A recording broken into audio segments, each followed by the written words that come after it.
I'm going to play a little thing about Scotland anyway, because they were in World War I. The one on the right-hand side is a Scottish soldier.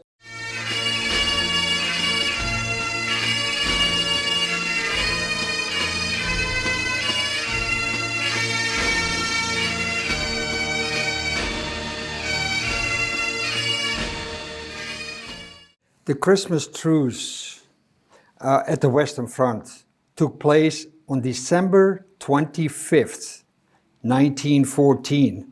It lasted only one day, and that story is still considered to be one of the most written about and also the most strangest stories of the Great War, as they call it. It's now 109 years ago, and we're still talking about this. World War I was a horrible war of attrition. 9 to 10 million soldiers died. We're not talking civilians, we're talking about soldiers. And about 20 million soldiers were injured. And for us to grasp what happened during that time in World War I, we could review the story, the event of what you call World War I, or we can actually learn from that to see what happened. And what we'll be talking about is what happened in World War I, and then we'll go back and lead up to the Christmas of 1914. Who were the warring parties of that war? Who was in the war? Besides the ones we just saw, the three. Who were the belligerents? Germany, France, England, Belgium. On the other side, Russia, Austria, Serbia.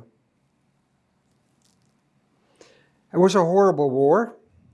We're viewing our story from the balconies of the Paris Opera House. So instead of sitting in this theater here, you are a VIP in the Opera House, and you can sit on the balcony and watch the story from your comfortable seat.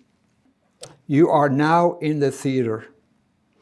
And if you just sit back and picture yourself being in that theater looking at those young people that died and feel sympathy for them because they went through hell out there.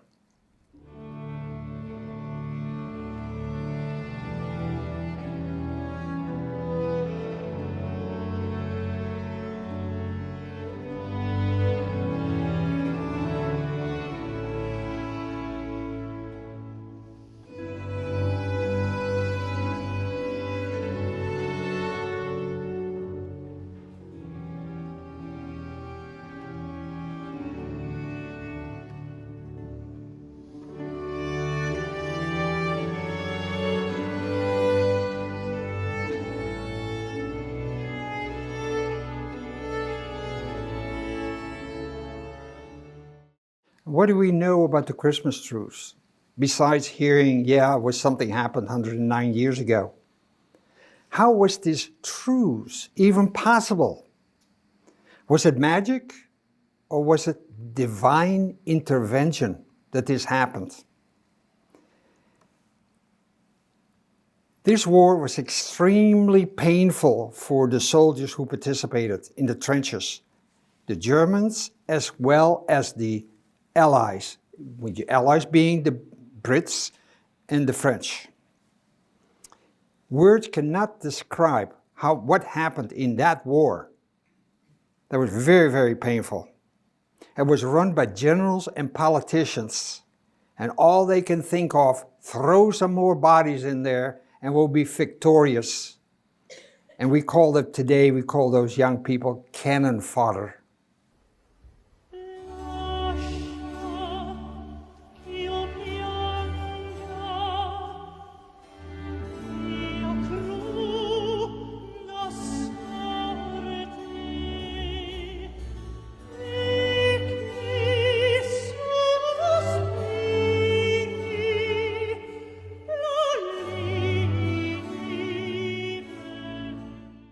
The song is almost like, Lord, set me free from the agony that I am experiencing. It had more military death, and the pain you can actually see from the faces of those soldiers. The Great War, as it was called, in the United States we called it the European War, because we really did not want to be part of that. The US got involved at the end of 1917, almost 3 years after the war, and got involved in 1918 in the war. And we call it the Great War, not because it's a great, grandiose war. It is a very massive, huge war. That's why we call it the Great War. It lasted 1,500 days. And 42% of the time this happened, it was raining or snowing. So you can see it had to be hellish for those guys. So why did those three Allied countries, Britain, France, and Germany, fight each other? It was all about economic power and military power. The English and the French had a lot of colonies, so did the Germans, and they did not want to give up anything. Belgium, which is squeezed in between the two big ones, they were just bystanders. The Germans rolled into Belgium, and the Belgium fought them off valiantly at an enormous cost. As you can see here from the picture, the green and the dark gray, that is Belgium. The upper part is called Flanders. Flanders is an area that's also in the Netherlands, which I'm from, north of that. So there is South Flanders and North Flanders, you can say. The capital is Brussels. And the southern part, the green, is called Wallonia, and that is where they speak French. So in the dark brown, it's Dutch, and Dutch is Flemish, as they call that. That is the same as Dutch. So the two countries, Belgium and the Netherlands and Luxembourg, at one time, they were the same. There was the Kingdom of the Netherlands. The Belgians didn't like it. They didn't like those people from the north, which I am from the north. So the king at the time said, okay, you're on your own. They started their own country. Most of the heavy fighting took place in the area that's encircled. That is in the border between Belgium and France. Many of the battles took place in Ypres. Ypres is closer to the coast. 3 major battles took place there, and hundreds of thousands died. I'm talking about hundreds of thousands, not just 1,000, hundreds of thousands died in those 3 battles. So the area around Ypres is called Flanders. The red dot that we show out there, the town is called Loos. The Battle of Loos in September 25th until October the 8th in 1915, the British sent 75,000 soldiers up there, and they lost 20,000 of them. The Battle of the Somme and Battle of Verdun. Just to give you an idea how big those figures are. The British had 600,000 casualties in the Somme, and 20,000 of those died, all within 6 months. The German losses were the same. The Battle of Verdun, that was in 1916 also. The French and the Germans, the French had 163,000 dead people and 216,000 wounded. The figures are just incredibly big. And why was Russia in the war? On the Eastern Front, the Germans were fighting on both sides, the Western Front and the Eastern Front. Why were the Russians in there? Well, it had something to do also with the growing power of the Germans. Kaiser Wilhelm II had his ideas about taking some land away, especially Poland, where there's a lot of coal mines and a lot of iron ore. They had their eyes set on that. You see that one line that's kind of crooked? That is as far as the Russians went towards the west, and that was part of Prussia. And the reason why they couldn't go any further than that crooked line on the left here, because the railroad tracks between the Russian railroad system and the German railroad system were not compatible. It's either the span between the rails was not alike, so they got stuck. So they didn't go any further. It took them 10 days to mobilize Russian forces. The Germans thought, it's going to take them at least 6 to 8 weeks before they get their forces in place. The Russians ran trains day and night. They had 10,000 trains running with millions of soldiers to you call it the Western Front for them. The Russians advanced to the Red Line, that you see out there, that red line, and then they were pushed back. There was a major attack up there in Königsberg, up there up north, and the famous name of the battle is called Tannenberg. And Tannen means probably tree, even in German, Tannenbaum. So they were pushed back. In 1917, the Bolshevik had a revolution, and the Tsar II, Nicholas, his family got killed. And then the Germans and the Austrians pushed them back even further, all the way to 1918. And you can see, if you look out there in the bottom, it says Sevastopol. That is that part that's presently occupied by the Russians. The Crimea, that's how far the Germans went. Rostov, Kharkov, all the way up to Minsk, and Petrograd up there on the top, that is called today St. Petersburg. So what triggered World War I? So we know about all the death and the casualties. It had something to do with Archduke Franz Ferdinand. He and his wife Sophie were assassinated by a Serbian nationalist. Bosnia, Sarajevo is a town in Bosnia-Herzegovina. And the United States still has a bunch of troops out there to keep the Serbs away from Orthodox Russian, from the Muslims, to keep them apart. 2 shots were fired by these militants.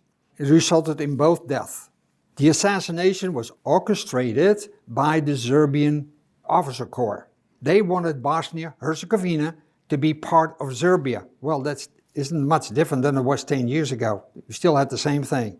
And later they called it Greater Serbia, Yugoslavia. Killing the heir to the throne, that's what Archduke Franz Ferdinand was.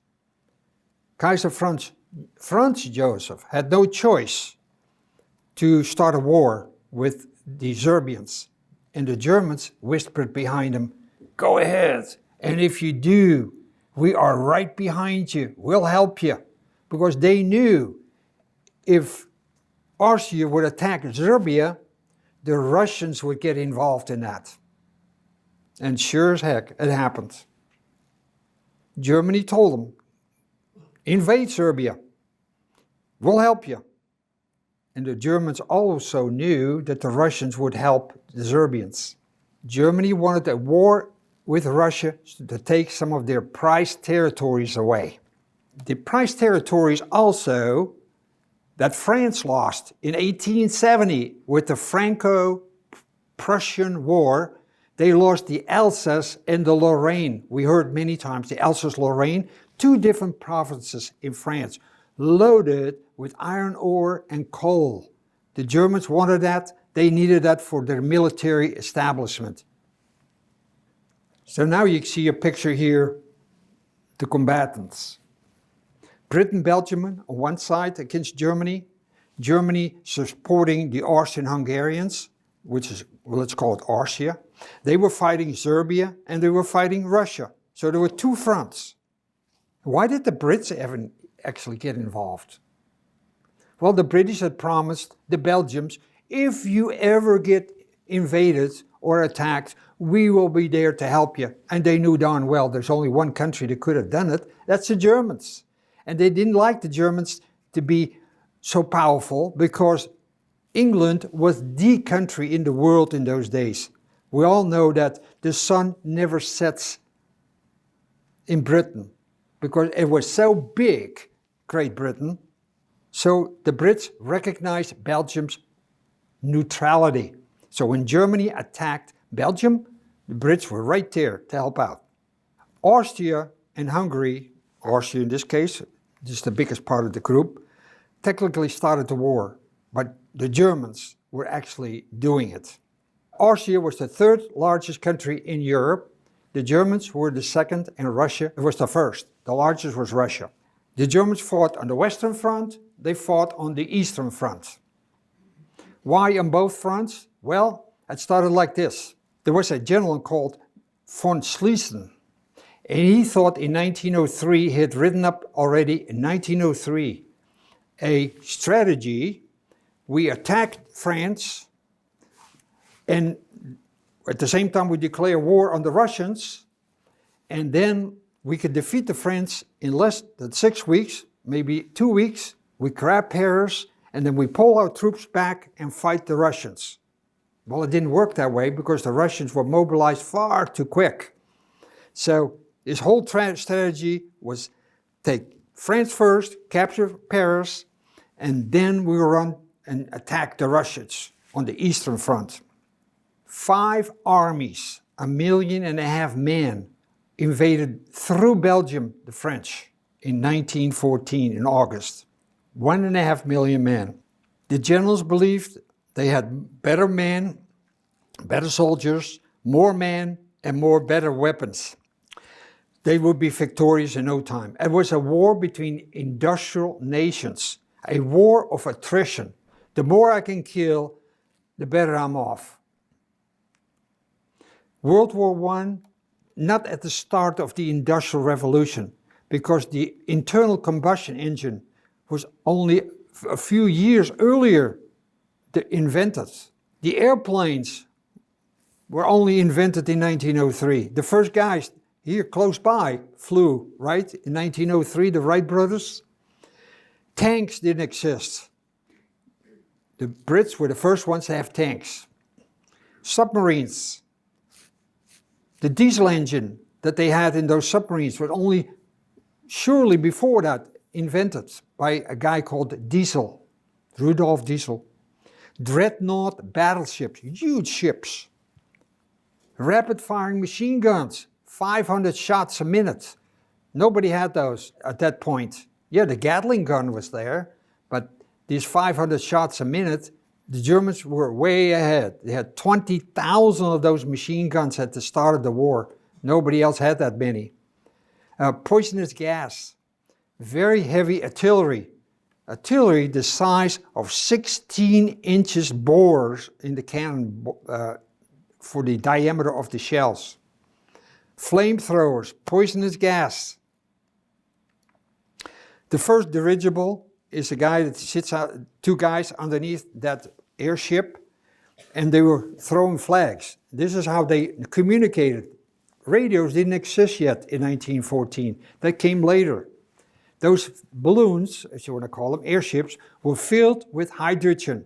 So if those prehistoric airplanes, as we want to call them, from 1914, if they would shoot at those hydrogen dirigibles, airships, down they went with the guys. They had no parachutes. Pilots in World War I also didn't have parachutes. So if they were shut down, that was it.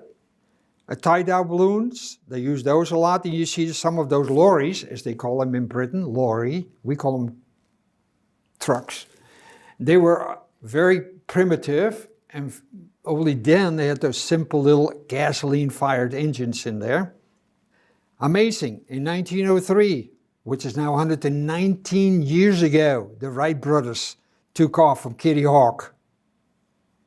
Damn be those North Carolinians claiming that they were the first. Ohio is the first. We should not forget that, right? They were from here. Also in 1914, you see, this is the type of airplane the Zeppelins had. Very primitive. A pilot and an observer with a machine gun behind him. Dogfights towards the end of the war, man, they were totally different. By the way, they called those airplanes, what we call today airplanes, they call them aerodromes. I'm not sure where, it must be a French word, aerodromes. Here you see the type of airplane that was flying, maybe 1915, 16, fighters. Over 200,000 airplanes were manufactured in 1914, 1918. That's quite a few, and all made out of wood. especially in 1918, they must have been over those battlefields by the swarms of them fighting each other, look for what's going on down below with the trenches. Here are the tanks. The tanks were actually a royal piece of junk, you want to call it today, sheet metal. All they were used for is roll down the barbed wire fences in front of the trenches. They had diesel-operated submarines on both sides, stinking machines down below, dreadnought battleships, and there is the famous machine gun. They had well-trained, and they created a lot of casualties. Here's a howitzer, 16.2-inch diameter, that was called Dicke Bertha. Now, what's Dicke Bertha? In Americans would say Thick Bertha. Who was Thick Bertha? Well, that was Krupp, which is the major steel manufacturer, his wife. She was a little bit on the heavy side, so they called that cannon Thick Bertha. 1,800-pound shells, and the price of $8,400. They were so devastating, those shells, and they were used only in Belgium to knock down those fortresses that they had built. And the Belgium had nothing against that they can stop them. There was no defense against them. And there are only 10 of them built. Flamethrowers, deadly. They don't go very far. Maybe from here up to the end of the theater. But if you can get close enough to the trenches, you can burn the people in the trenches, or you can lay a curtain of smoke and fire in front of the trenches. It's all about infantry fighting in those days. Then the chemical warfare, horrible.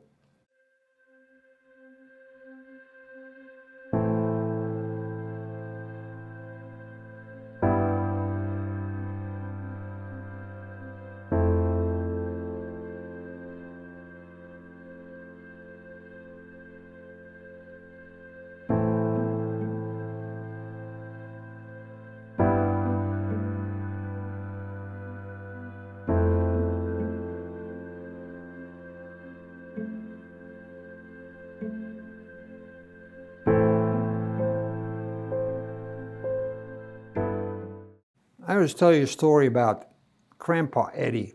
I have no relatives in this country, but friends, they had a grandpa. His name was Eddie B. Malone. He was born in Piqua, and he was born in 1898. He got into the American Expeditionary Force in 1918, and he ended up on the front line in France. He burned his lungs with mustard gas. It took him 1 year, they hauled him back home, and it took him 1 year just to recuperate from that. The trauma, he never showed the trauma. He was an old man already when I was young. And one day he had heard on the television there were some Germans in Covington, Kentucky, right across the border of Ohio. He said, "Bill, get your weapon out. The Germans are invading Ohio." Many of those people that came back from the war in World War I didn't have it anymore. They had seen so much trauma. If you see millions of people die, injured and bodies disintegrated from shells, that has to stay with you. And that is why a lot of the veterans, even from World War II, which I've met quite a few, they never talk to their kids about the war. Why not? And this is what some of them told me. He said, "I came back from the war and I married this woman. And then she said, 'Now listen, buddy, I don't want to talk about the war with you because I want to live. I want a car, I want children, I want a house. I want the American dream.'" Okay, I said, okay, I shut up. Years went by, we went to reunions with the war veterans. "Now, listen now, buddy. We're not going to talk all that night about those war things with your friends, okay? I want to have a little fun." Okay, I said, I'll shut up again. So years went by. Now I'm here. I'm sitting in a wheelchair, and this is my grandson, by the way, behind me. And they talked to me like I was their pastor or the priest. They let it out all to me. What happened during the war? And then the grandson would say, I can't believe that, Grandpa. You talked to a complete stranger here about all your war adventures, and you never told me anything. So, well, you never showed any interest either. And I think the people that came back from World War I had the same feeling. Nobody knew what happened over there on this other side of the world. So Grandpa Eddie was in trauma. It was a horrible war. In the first 4 months, 3.5 million men were wounded or killed already. Many dead and wounded were abandoned in the no man's land. When you fell, you didn't have much of a chance to get up because they couldn't get you out. Because if they sent a stretcher party into the no man's land, they would get shut down, and then we got more to recover. So they just let them be. The infantry assaults were horrible. They sent what they call get over the top. That's just what they do. Get over the top. That means you crawled out of your trench, and then the whistles went, and all they stormed out there with the bayonets up, and then the machine gunners on the other side, which may be only 300 feet away, and they mowed them down. And the remainder ran back to the trenches. Very few survived. And the other side did the same thing. The Germans did the same. The Allies did the same. Back and forth and back and forth. It was just a crazy war. In 1914, the French army in quick advance in the next 3 weeks of 1914, in August, just got started. They had 300,000 casualties. And in one day, they lost 22,000 soldiers in one day. By December 1914, and we're getting closer to Christmas now, right? December, Britain had already lost 80,000 wounded, and of which, of the 80,000, 30,000 were dead. 30,000, just before Christmas. So you can now start feeling what is the mindset of the guys, the British and the French soldiers in the trenches in December. There were no body bags. Just dig a hole, throw the bodies in there.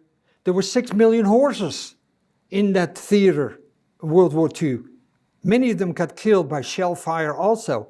They lay out there in the field, rotting away. And all that smell, that offensive odor of death was there. You can smell it miles and miles away, those battlefields. We're talking here about Flanders Fields. Have you heard of Flanders Fields before, the poem, maybe? Flanders Fields.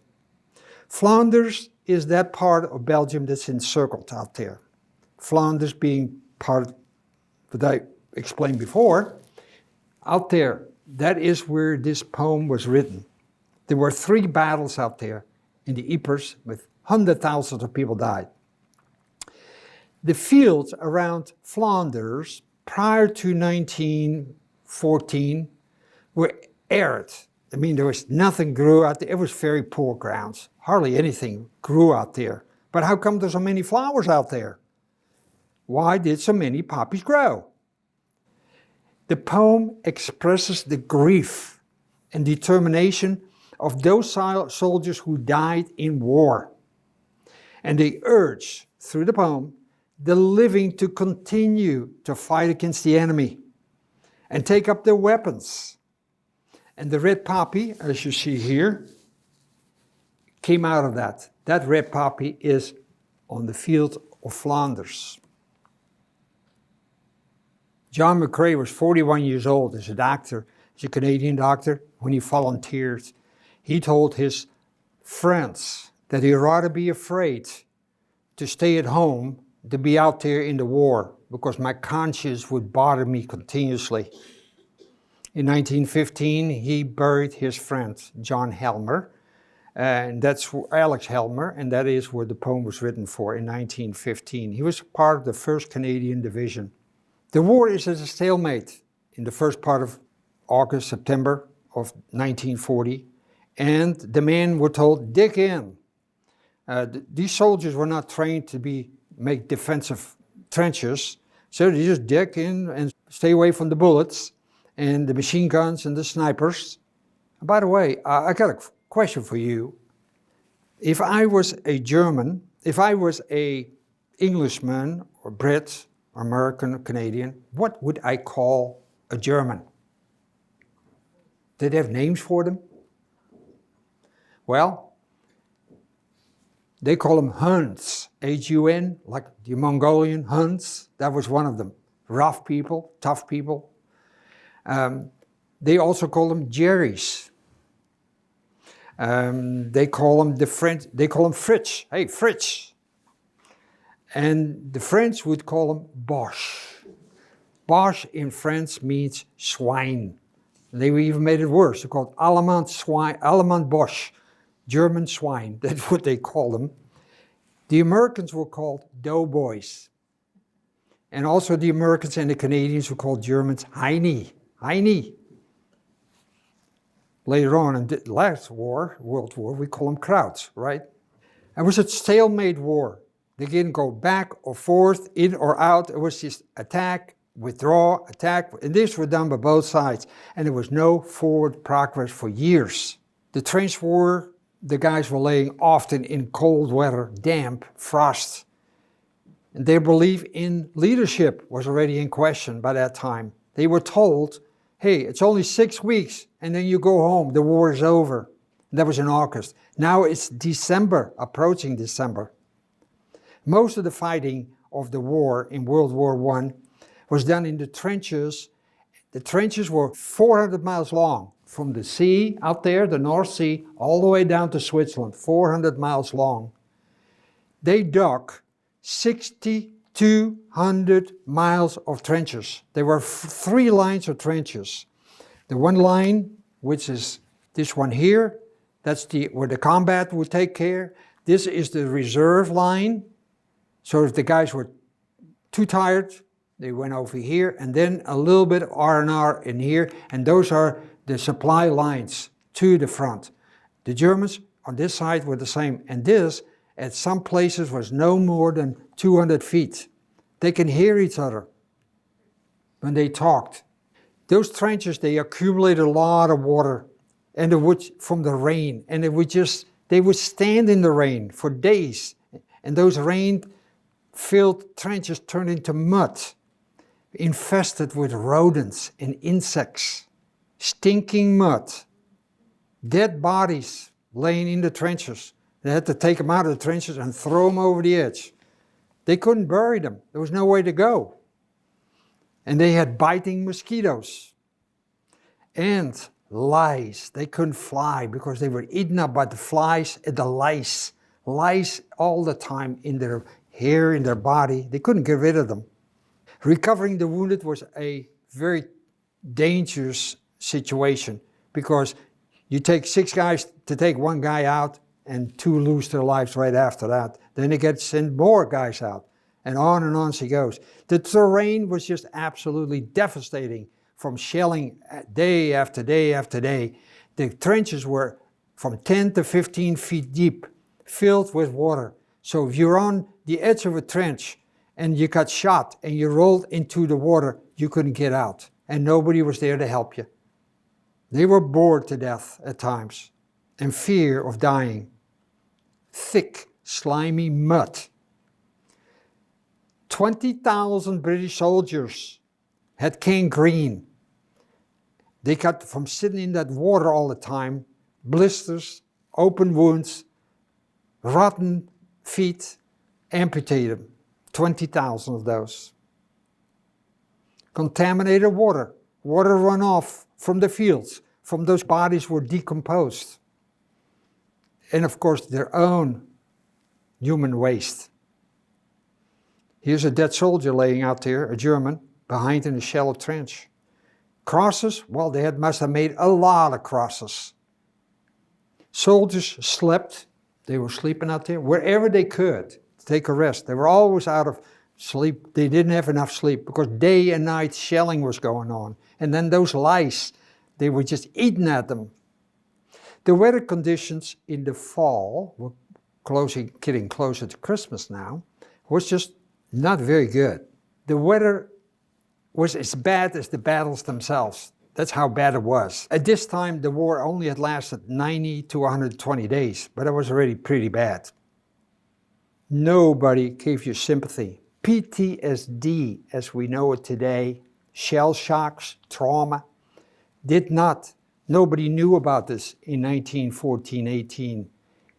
If you were a wimp or you were in agony, you just had to stay with it. Be a man. In the middle of December in 1914, the soldiers' conditions got much worse in the early days. They were professional soldiers. They were not conscripts. They didn't volunteer for that war. They were just going to battle and was told 6 weeks later it's all over and you go back home. They had lost a lot of their fighting spirit. December 24th, 1914. In the afternoon of December 24th, it was just outright miserable. That's the way it was in northern France. Steam fog rolls in from the ocean. And what happened later in the evening of December 24th, was very unusual and is part of our history. That is where it took place, in that part of the world. It's in the area where the French and the British, and of course, fighting the Germans. It started out in the early evening of December 24th. Very peculiar. Every day, or every night, if they could, they sent patrols out, both sides, to recon. What's going on with the enemy? What are they doing with the trenches? Or maybe they can recover some wounded in the dark. They came back and said, I tell you, it is different out there. We passed a patrol from the enemy right by us. They didn't shoot us, and all they said, Merry Christmas. That's what they said. In the day, the officers said, hey, this is a trap, man. You better watch it. We cannot do that. Be careful, because there's something going on. Well, in the evening, a little later, now we're in the evening, it progressed with the Germans putting small little Christmas trees on the top of the trenches. Lit them up, and they were singing in their trenches. And the Allies heard it. It was not that far away. It just carried across those fields, and they responded with bagpipe music.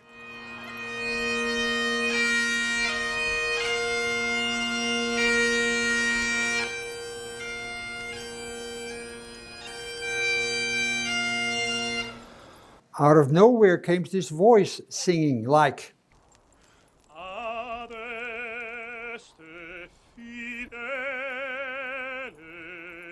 leti triumphantes, venite. Well, the song goes on, and now we're in the morning of the 25th. During the night, it was a miserable cold night.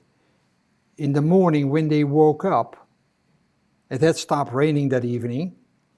It froze. It was a miserable cold night.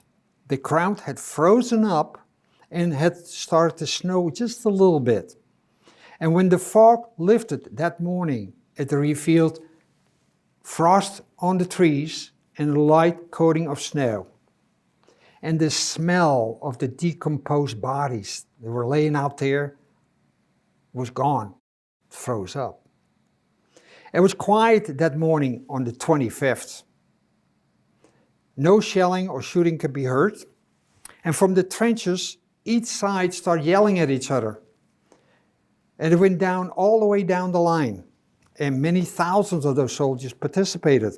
When one soldier climbed out of the trench, more would follow. And they would say, "Hello, Englander," which means Englishman. And they entered the no man's land and said, "Merry Christmas, nicht schießen, frohe Weihnachten." That's how the Germans would say it. Nicht schießen means don't shoot me. So they understood, they all got into this no man's land by the thousands of them. And to make the situation even more human, first they exchanged gifts, schnapps, whiskey, chocolate, cigars, pipe tobacco.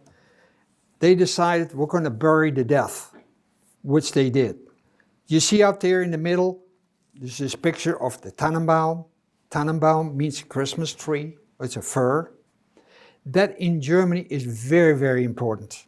It is so important they call it the symbol of eternal life. If you look at a Christmas tree, yes, it is highly unusual. It's like holly and ivy. How come all the trees around me are shedding their leaves and they're dying, but the Christmas tree is always green, year round? What kind of men were those soldiers that they can withstand those horrible conditions? They were on the edge of breaking down. Was there hate between the soldiers in the opposing trenches? No. There was no hate on that day, on December 25th, 1914. In 1915, there was even an article in the Daily Mirror, a British publication, 1915, a month later. In 2008, the Daily Express put an article in Britain about this again, to remind people that is what took place in those days. There was even, they claimed there was a soccer game. Well, I find it interesting. If that terrain was kind of bombed to pieces with holes in there, how can they play soccer? But that's okay. There must have been soccer played. There was even a statue built. In Britain, there are statues showing the Germans and the Allies shaking hands. Letters were written to moms. Hey, Mom, it's incredible what happened out there. It's just unusual. Did it ever happen again? No. The General Staff did not want this to ever happen. And if on every Christmas thereafter, 1915, 16, 17, there were heavy barrages of artillery sent out. No soldier was supposed to celebrate with the enemy. What were the attitudes of the soldiers on both sides? They were disillusioned. All they want is go home, be with their family. They were promised the war was going to be over, and now we're still here. And many of my friends died. They were disillusioned. Their mental conditions were not the best. They had been through hell for the last 5 months. Look at the eyes of this soldier. That tells you enough. They say Christmas Truce was a moral miracle. What is a moral miracle? A moral miracle, by definition, is a miracle beyond our human comprehension. That is a miracle. And to overcome this attitude, something had to happen. There had to be a divine inspiration, or maybe a supernatural force, or maybe a divine spark. A divine spark. On Christmas Eve, something inexplicable happened. Something magic was over the area of the battlefields. And it all started when the Germans lit the Christmas trees, and then the singing, and then the next day they got up and they joined hands. A supernatural force, yes, we can say that. Maybe there was something else involved in that. The soldiers showed respect to their enemy, even that they may not deserve it. Not as a reflection of the enemy's character, but of mine, our character. There was respect on both sides for each other. They were both considered to be brave men. That's what they felt. They didn't want to be there. So we could show respect even to people that we don't feel deserve it. Not as a reflection of their character, but of my character. Did live and let live apply? Probably not. Let live and let live apply is more like, okay, you want to be the way you are? I'll accept you. That is let and live. Be that way. I don't really care what you are. But maybe there was this. Did the golden rule apply? The golden rule was described by St. Matthew and St. Luke in their Gospels. And they said in their All things whatsoever you would that man should do to you, do you even so to them. 7:12, 6:31. Christ is the one that preached that in one of his sermons. Here is anybody familiar with ChatGPT, artificial intelligence? I went on there, I said, give me a poem on the golden rules. And it said, sure. And this is what it came up with, and I like it. It says, the golden rules, do unto others as you would have them do to you. It's a simple rule, but hard to follow through. For sometimes others hurt us or make us feel small, and we want to strike back or not care at all. But if we pause and think, how would we like to be in their situation with their history? We might see things differently and understand their pain. And instead of being angry, we might choose to refrain from saying harsh words or doing unkind deeds, and instead showing compassion and try to meet their needs. For all, we are human and we all make mistakes. And we all need forgiveness and sometimes a break. So let us not treat each other with respect. Let us treat each other with respect and dignity and follow the golden rule in every act and speech. For doing so, we will not only please the Lord above, but we also find more joy and peace and love. Does this message in this story has meaning for us during the Christmas season? In 1914, those guys did.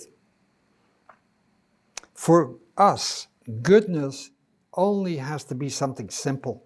How about a smile, or a handshake, or a hug?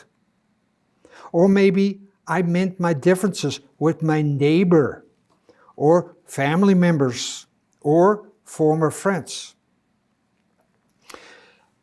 Just to get off the subject a little bit, I also be an adjunct teacher at Edison State. And I noticed, of all the months that I've been out there, every one of those students passes me up. They don't give me the time of the day. They walk right by me, never say hi. I look at them, so when is one of them going to say anything? I think our young people need to realize what that is. Do you want to be treated like you treat me? You'll get it. I don't even look at you. That is how we would act, right? But our young people need to understand how important it is to get along with each other. Do unto others what you want them to do to you. We have an opportunity to be generous with our gift. It doesn't even, it's a monetary gift. It's just I'm giving myself to you as a basic core of goodness.